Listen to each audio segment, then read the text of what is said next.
Selamat datang di channel kita dan di dalam kali ini kita memasuki pokok pembahasan yang baru yaitu di dalam struktur khotbah biografi. Bagi teman-teman hamba Tuhan, bagi rekan-rekan, Anda bisa mendownload terlebih dahulu bahan materi yang sudah saya bagikan di dalam link deskripsi dan itu bisa Bapak Ibu print dan bisa mengikuti apa yang akan saya sampaikan selama beberapa video di depan ini. Dan tiba saatnya kita akan memasuki topik kita yang baru dalam pokok pembahasan kita yang berjudul khotbah biografi. Khotbah biografi, apa yang dimaksud dengan khotbah biografi? Khotbah biografi adalah khotbah yang intinya, yang isinya berisi pandangan, tentunya tentang tokoh yang akan kita bahas, nilai-nilai atau pesan-pesan yang penting, atau lebih mengarah kepada sebuah karakter yang ada di dalam tokoh yang akan kita bahas. Nah, khotbah biografi memiliki tujuan. Tujuannya yaitu memotivasi, menginspirasi, dan memberi arahan kepada pendengar, tentunya pendengar masa kini. Dan khotbah biografi tersebut bisa mencakup beberapa topik. Artinya, khotbah biografi tersebut bisa digunakan, bisa dimasukkan di dalam berbagai topik. Misalnya di dalam topik khotbah moral, khotbah etika, atau khotbah yang bersifat inspirasi. Makanya disebut sebagai visi masa depan. Dan juga khotbah-khotbah yang mengajarkan tentang perubahan sosial. Nah, ketika kita sedang berkhotbah tentang seorang tokoh, maka kita harus memandang bahwa khotbah tersebut harus berisi nilai-nilai pesan yang dilakukan oleh tokoh yang bersangkutan dan mengarahkan pendengar kepada sebuah transformasi. Di dalam pokok bahasan kita ini selalu saya ingin menekankan adanya transformasi. Transformasi yang menggunakan Alkitab dan di dalam topik kita yaitu menggunakan keteladanan seorang tokoh. Tentu saja tokoh yang ada di dalam Alkitab. Sehingga ada perubahan moral, ada perubahan etika, ada perubahan cara pandang yang bisa menginspirasi para pendengar masa kini sehingga mereka mengalami apa yang disebut dengan perubahan sosial, perubahan etika, dan perubahan moral. Tentu saja hubungan mereka dengan Tuhan mengalami perubahan. Kalau kita bicara mengenal tentang perubahan visi, misalnya, yang memberi pandangan, tentu banyak tokoh di dalam Alkitab yang bisa mewakilinya. Sebagai contoh, tokoh Yeremia, Yesaya, Amos. Ada tokoh-tokoh yang berbicara tentang perubahan sosial.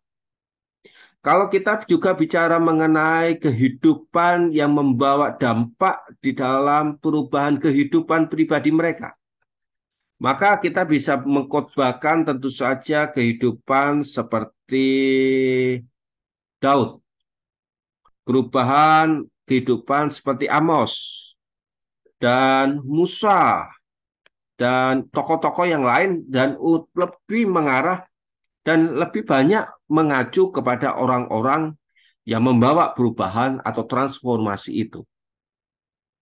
Nah, Di dalam sebuah khotbah,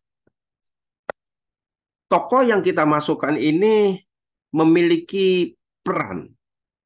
Dia berada sebagai dukungan atau dia sebagai faktor utama. Ini penting juga kita ketahui.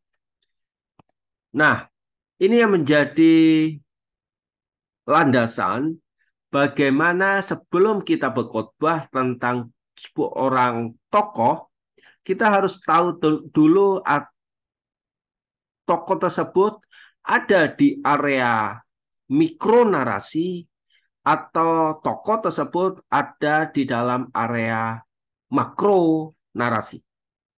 Apa itu mikronarasi? Apa itu makro narasi? Di video-video saya sebelumnya sudah saya bahas hal-hal yang perlu dan hal-hal yang perlu kita hindari. Bagi teman-teman yang belum menyaksikan penjelasan tentang mikronarasi dan makronarasi, silakan teman-teman memperhatikannya dan menyimaknya. Tetapi setelah diskusi kita, Anda bisa mengikutinya karena itu dua hal yang berbeda. Tetapi begini, intinya adalah mikronarasi adalah bagian kecil yang mengacu kepada makronarasi yang lebih besar. Tujuan utama dari penulisan Alkitab. Atau orang menyebutnya sebagai konteks besarnya, ide besarnya. Nah, di dalam proses mikronarasi ke makronarasi, maka Allah menggunakan tokoh untuk menghantarkan bagian-bagian kecil itu ke dalam bagian-bagian yang lebih besar. Itulah Allah menggunakan karakter tokoh. Dan di dalam karakter itulah kita biasanya mengkhotbahkannya. Tetapi perlu kita pahami, teman-teman, tokoh tersebut ada di area yang mana. Jadi jangan sampai kita terjebak terlalu mendalam membahas mengenal karakter ilahinya, sifat-sifatnya, sampai kita lupa menggunakan tokoh tersebut itu sebagai pendukung untuk mengantarkan kepada makro narasi. Ini kendala dasar di dalam sebuah khotbah biografi.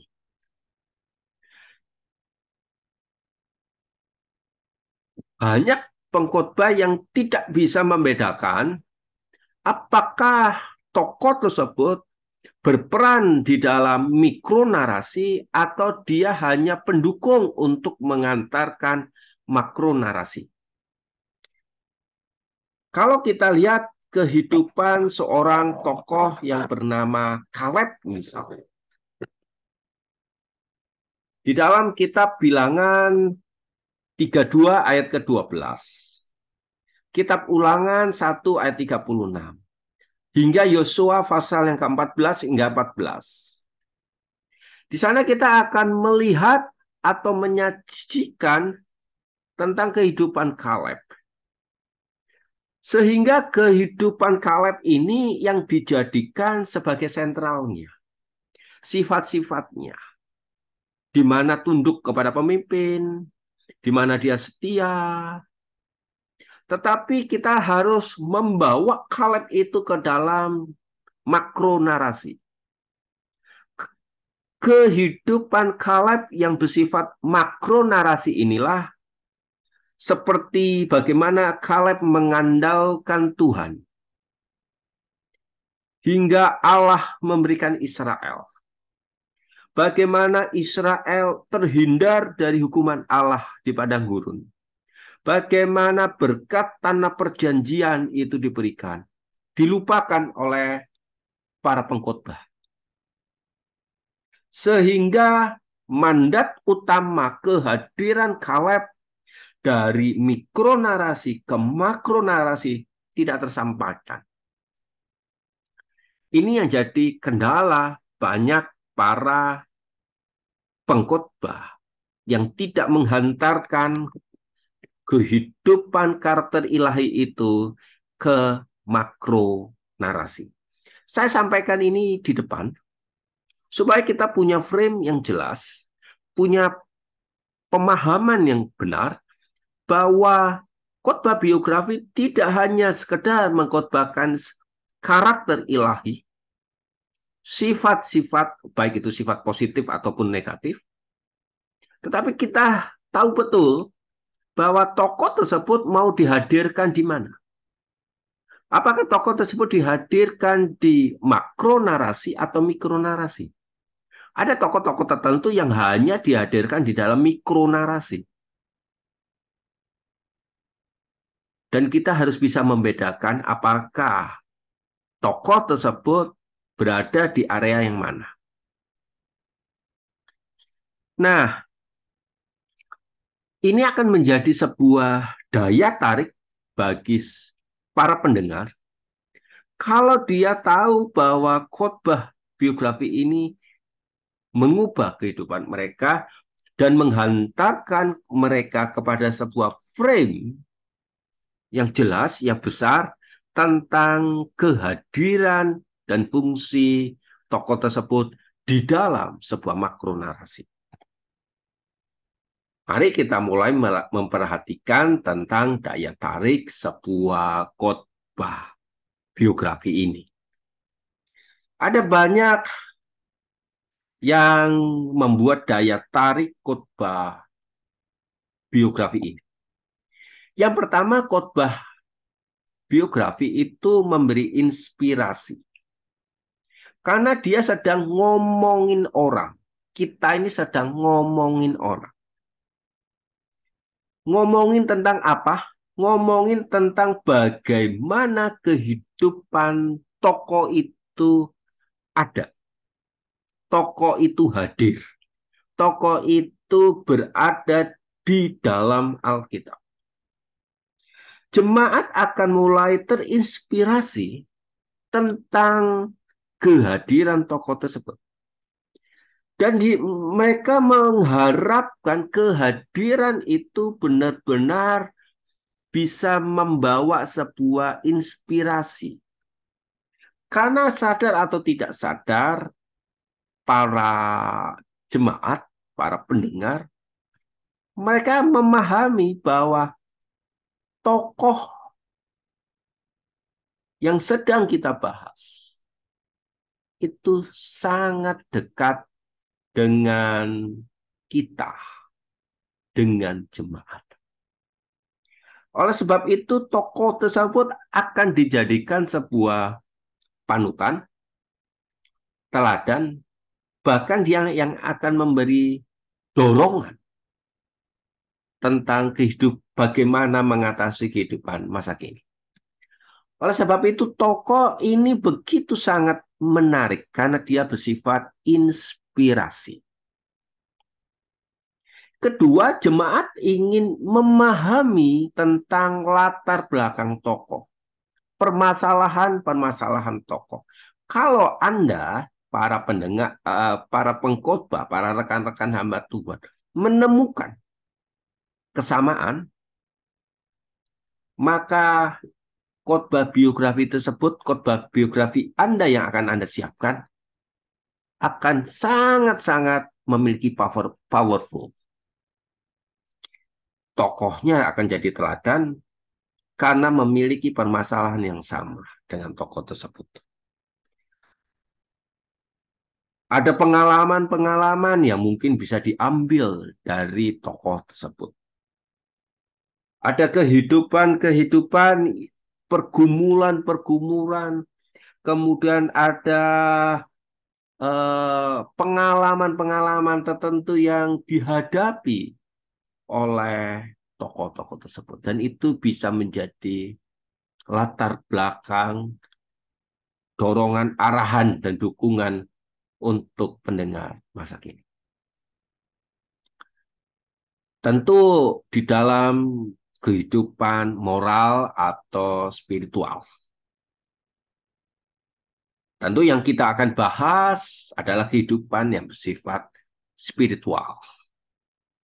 Tokoh tersebut akan hadir, bagaimana mengatasinya, bagaimana mereka mengalami pergumulan dan prinsip-prinsip yang diambil sampai-sampai Allah mencatatnya di dalam Alkitab dan membukukannya di dalam Alkitab, bahkan harus kita pelajari. Contoh wanita yang mengurapi Tuhan Yesus, contohnya. Bagaimana dia mengalami pergumulan, bagaimana dia harus melakukan proses memberi, dan semua hadir sampai Alkitab mencatat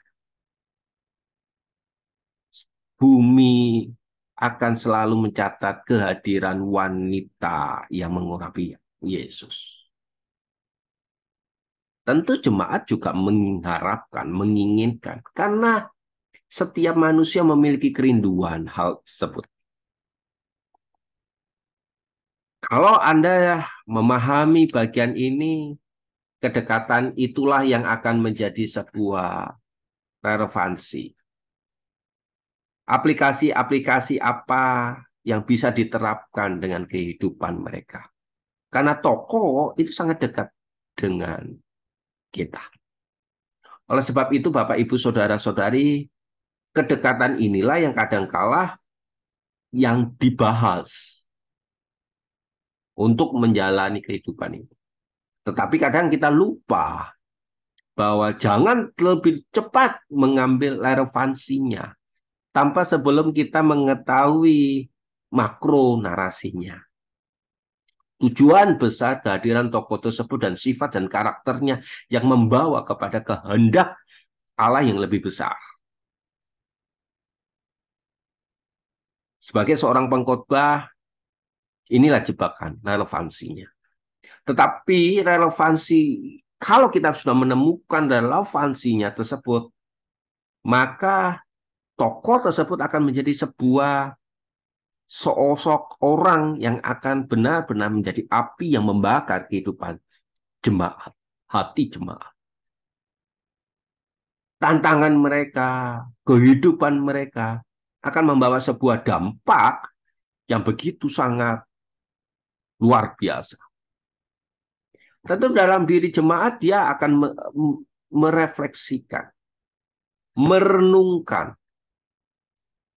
Dengan kita memahami latar belakang tokoh, memahami nilai-nilai tokoh, lalu kita kerucutkan sehingga dia menemukan relevansinya, jemaat akan merefleksikan